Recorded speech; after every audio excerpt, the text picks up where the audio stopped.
স্বামী নামক প্রাণীটার জন্য কিছু মেয়ে যদি জানও দিয়ে দেয় তাও কম পড়বে।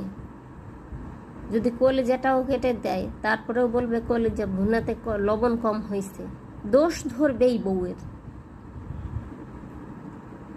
স্বামী নামের প্রাণীটা ছাড়া একটা মেয়ের আপন কেউ থাকে না পৃথিবীতে, বাবা মায়ের পরে। আবার এর থেকে পরও কেউ হয় না।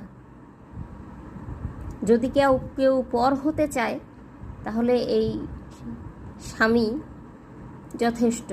আবার যদি আপন হতে চায় তাহলেও একটা মেয়ে মানুষের জন্য স্বামীই যথেষ্ট।